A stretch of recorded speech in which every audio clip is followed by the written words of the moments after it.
Hi, I'm Melly Annamalai, a product manager with the Graph team at Oracle. And in this module, I will talk to you about the graph analytics algorithms that we have available with our in-memory graph server, that is PGX. So what are graph algorithms? Graph algorithms enable you to analyze the complete graph and tell you information about the structure of the graph, how vertices are connected to other vertices, and so on. You can derive information about, for example, how a vertex is connected to other vertices by using measures such as the simple centrality measure, which counts the number of vertices connected to a vertex, or the more sophisticated PageRank measure, which tells you how well connected a vertex is by looking at not just the vertices that a vertex is connected to, but looking at the connectivity of these other vertices that this vertex is connected to. So in other words, you have a cumulative effect of determining how well connected a vertex is.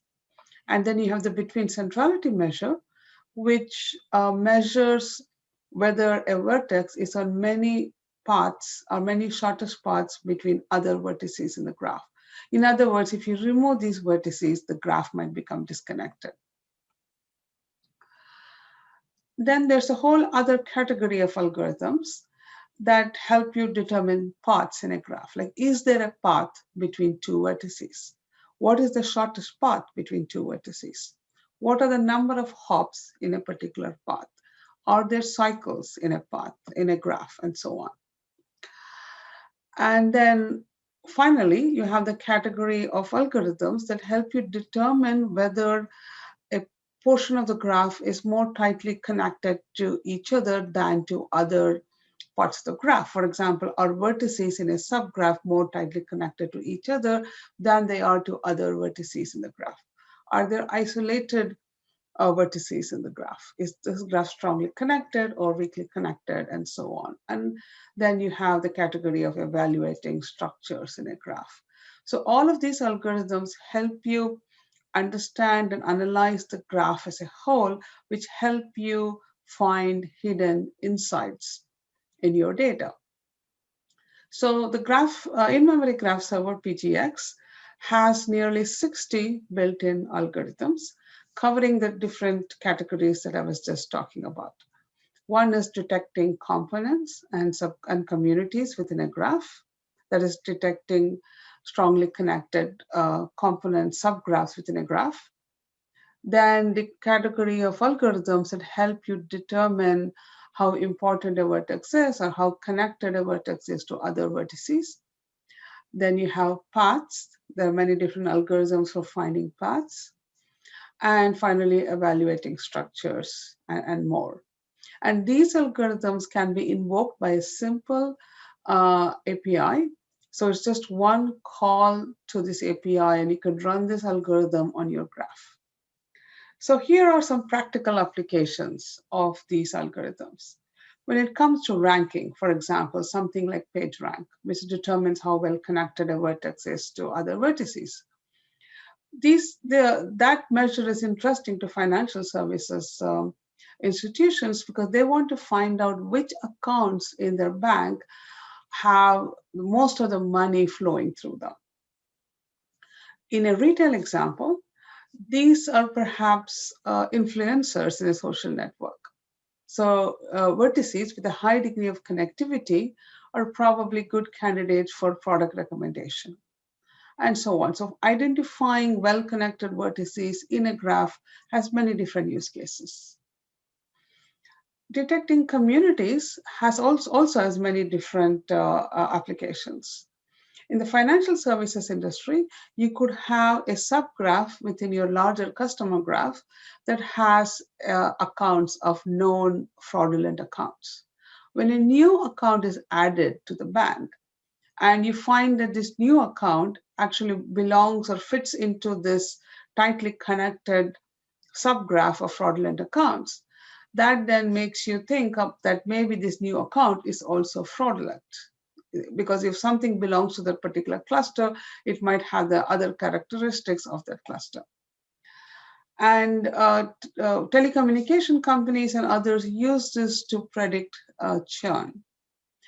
For example, in your customer graph, you might have a subgraph of customers, which is basically your friends and family who are tightly connected to each other. If one member in this cluster switches providers, others are likely to switch as well. So that's something companies would like to know before such a switch happens. So they would like to know as soon as one person switches so that they can try to prevent the others switching as well. So as I was saying, when you're running graph algorithms, you can do so with either the Python client or the Java API. It's a simple one-line call to the API. Here we are using the analyst object in a Java application to run the PageRank algorithm against your graph, which is called bank graph. And next is the SEC Kosaraju example, which detects communities within your graph.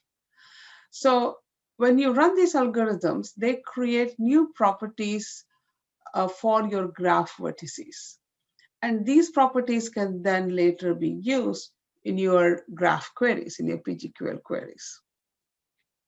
You can execute these algorithms if you're using the Python client in something like Jupyter.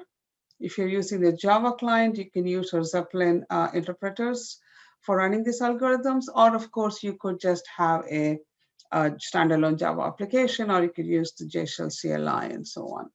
Or if you're using our products which include Graph Studio, such as our autonomous graph database, you can then execute these algorithms in Graph Studio. So here's an example of how you would use these properties in a query, these properties that are generated by the algorithm. So you see here that you're first running the PageRank algorithm against this graph, and then you're using this PageRank value that is computed by the algorithm in your query. So the PageRank value is a value between 0 and 1. And when you're running a select PGQL query, where you're selecting the account number, the PageRank value, and then you're ordering by the PageRank value. So this new property that was generated by the algorithm can be used in your graph query.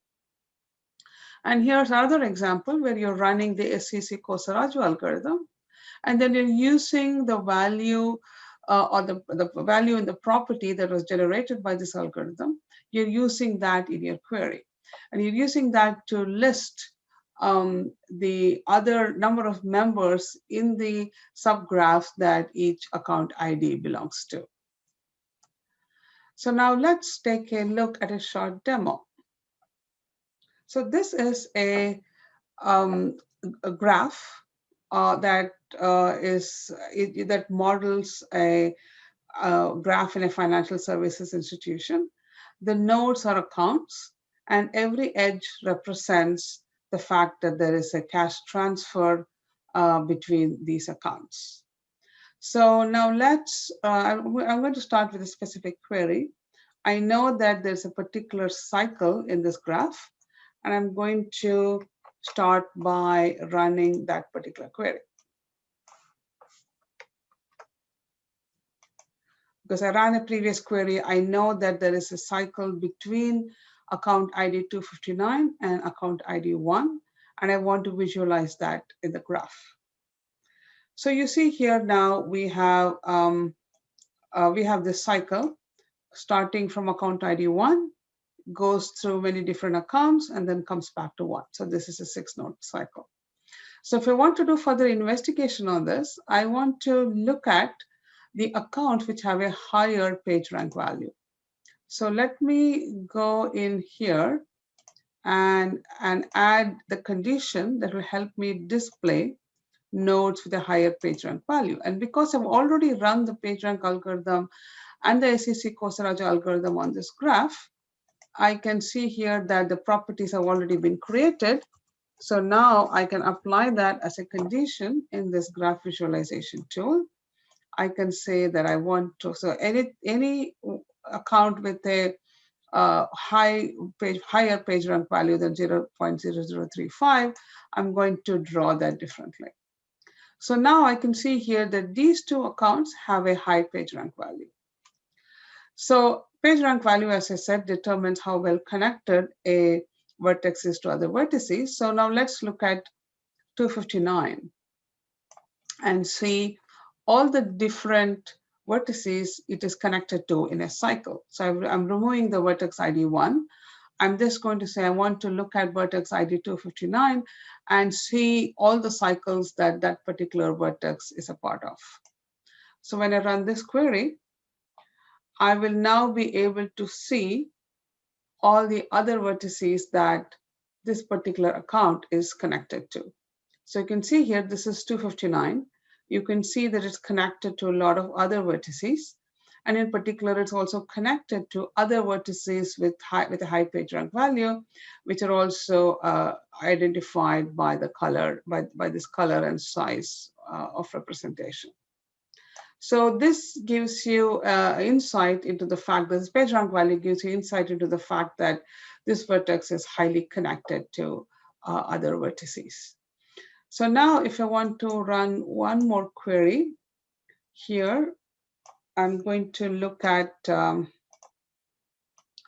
different query here. I'm going to go back to my ID1 and I'm going to look at all the vertices that are reachable from that particular account with ID1.